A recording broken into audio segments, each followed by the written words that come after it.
Hello everyone, my name is Espio Triforce, and it's been a couple days since the first DLC for Breath of the Wild, the Master Trials, came out. I've been playing it in between making the Destiny review, and here's a little update to my review. So this is the not so high production review of the Master Trials.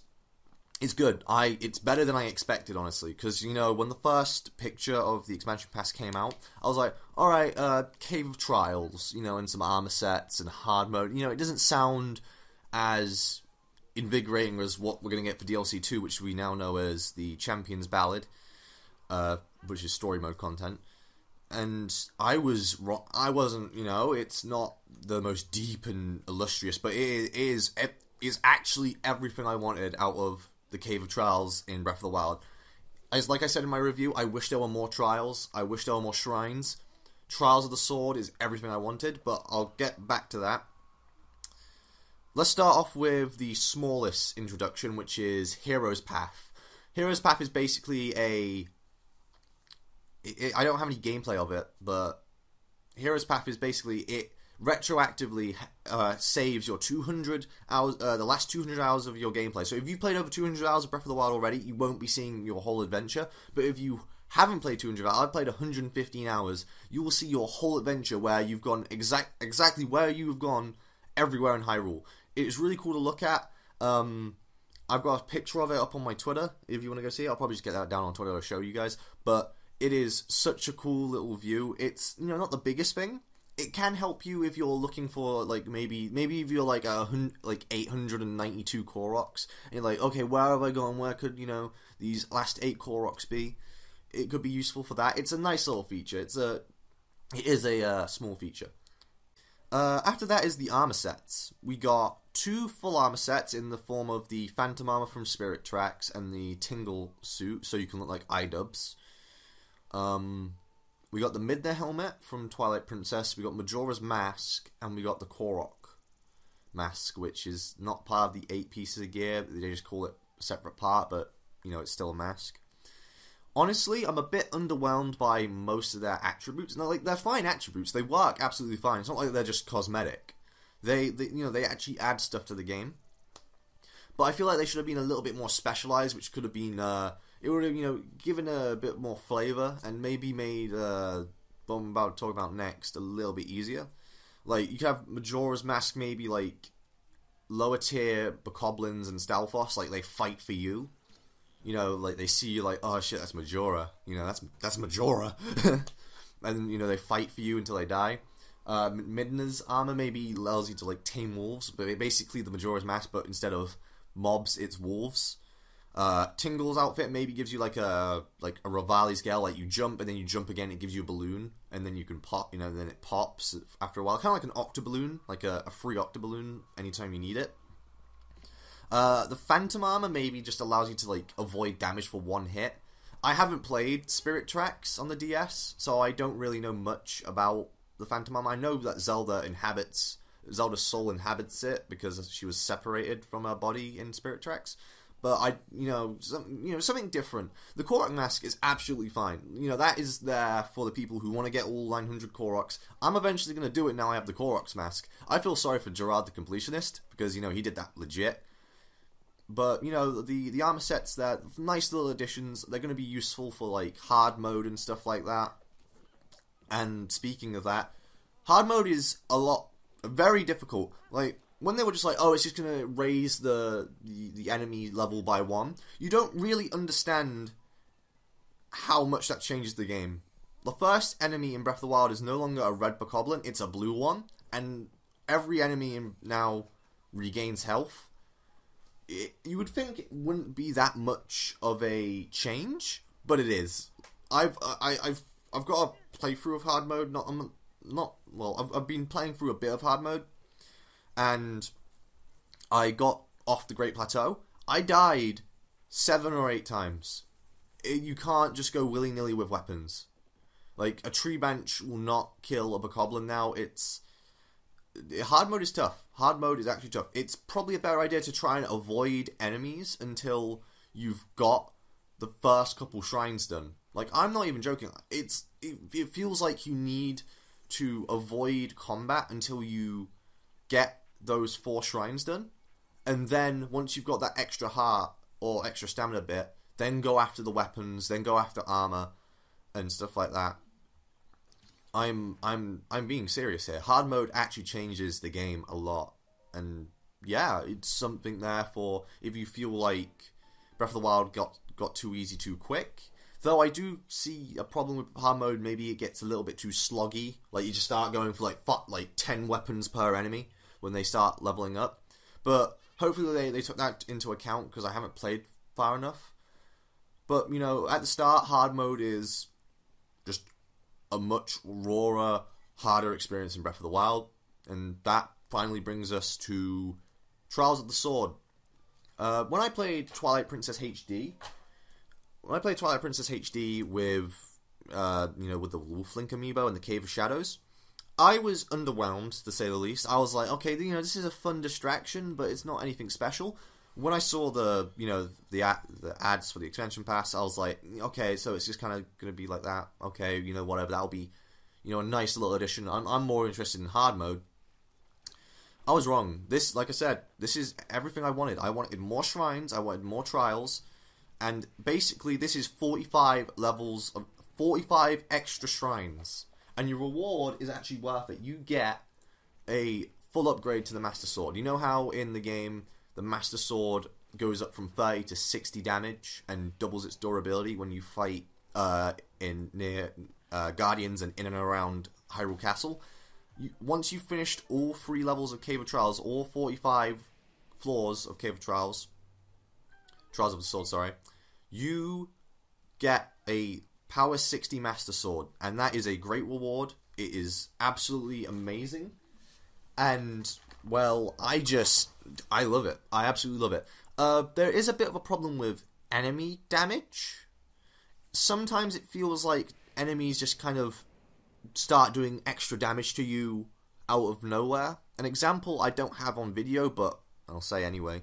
On the 3rd floor of the middle trials, there are bokoblins that are firing bomb arrows at you. I took a direct impact from a bomb arrow, and I took 3 hearts of damage. Next time I got direct hit by a bomb arrow, in the same floor, might I add, it did 8 hearts, and it killed me. So, I don't know if that's a glitch or a bug, or it's an actual mechanic that each time you take a hit, you decrease your durability. But please look into that, because it seems a bit unfair.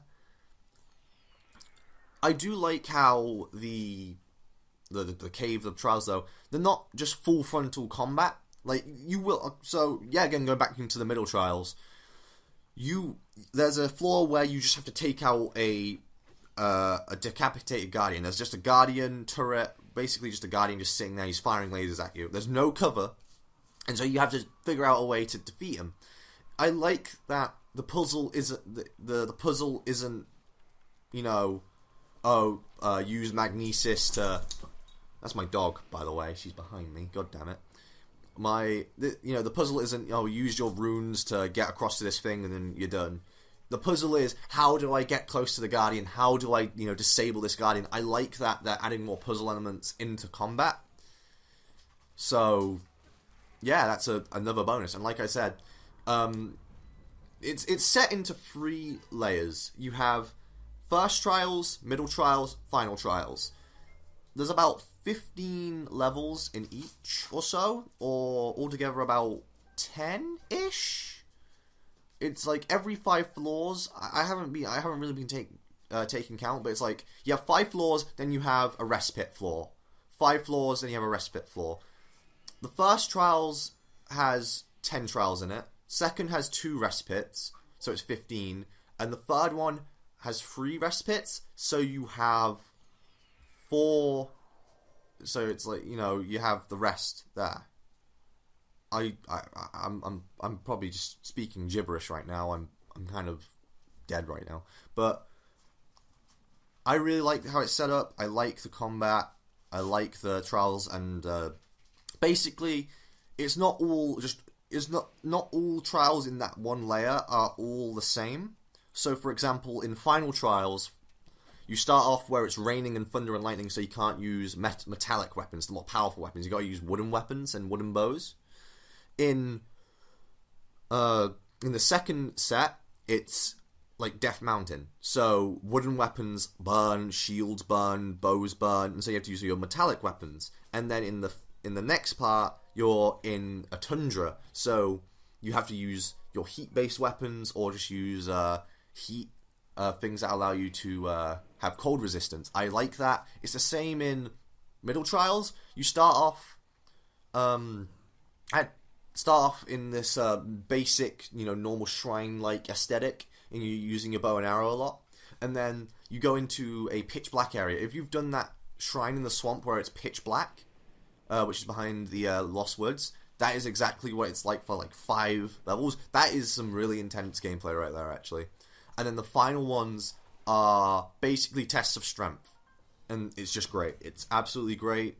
I love just how much variety there is in the Trials of the Sword. The rewards are great. Of course, you start off with nothing in Trials of the Sword. It's not like you go in with 30 hearts, you're powered up Master Sword, and you start whacking everyone with your Master Sword and your bows and your Guardian Arrows. You start off with nothing. It's like Everside Island. Or Evertide Island. Whatever. It's like that one shrine in the main game, which I thought was like one of the best parts of the main game. It's 45 levels of just building yourself up, making yourself stronger, and that's where I think Breath of the Wild is at its best. When you're building up, you're making yourself stronger. You know those opening hours of Skyrim or Fallout 4 or The Witcher 3, I guess. I haven't played it. Yeah, sacrilege. That is that is Trials of the Sword. This is, without a doubt, a lot better than I was expecting. Like, without a doubt. I've said that twice now. It's better. It's better than I expected. Just want to say that right now. If you thought DLC 1 just felt like it should have been free updates, no. There was actual effort put into this, mind you. Trials of the Sword is not just Cave of Shadows from Twilight Princess, where it's kind of just like there, and you don't really need to do it unless you want more hearts for Wolf Link. It's just kind of easy. This is a good expansion. I would recommend. I am still absolutely behind you guys getting the expansion pass. Nintendo haven't shown me anything to do with Breath of the Wild, which makes me go, maybe you should hold back. Maybe wait for a price drop, or maybe if they allow you to buy the DLC separately. Nope, just like I said, if you have a Wii U or you have a Switch, buy the expansion pass. You will not be dissatisfied by what you get in this first pack. And there's still more to come. We still got Champions Ballad. So if you just want more story content, this will hold you over. This will definitely hold you over for a while, right? This isn't going to be like a couple months of content. This is it depends how good you are at Breath of the Wild, really. If you can forge your way through Trials of the Sword. Not to brag, I beat Trials of the Sword on 2 days after the DLC came out. I just sat down and I did it. Like, I died a ton of times. It was like 8 hours of just playing Breath of the Wild, and my Switch ran out of battery at one point because I was playing in my bed. But this is, for all skill levels. This is how you get better at Breath of the Wild. Like, if you want to get better at Breath of the Wild, do 44 shrines to get the amount of hearts needed to get the Master Sword, then do Trials of the Sword, and just get better at Breath of the Wild. This is great. So, buy it, do whatever you want, thumbs up, 10 out of 10, IGN, Eurogamer, Polygon, great DLC, lot of fun. It has some useful additions in the form of the gear sets you can get. Oh yeah, and the travel medallion. There's a travel medallion you can find where you can basically make a fast travel point anywhere you want on the map. It's not really that useful, but I can see it being useful in hard mode when you kind of can't just walk out into the open and be all willy-nilly. So, that's nice. This is not only a quality of life improvement with Hero's Path and the travel medallion, but this is also and the Korok mask. This is also a just upgrade in the amount of stuff you can do, and it's absolutely great. So there you go. Buy Master Trials. Thank you for listening to me ramble for about 15 minutes. my name's SBO Triforce, and I'll see you guys next time. Bye-bye.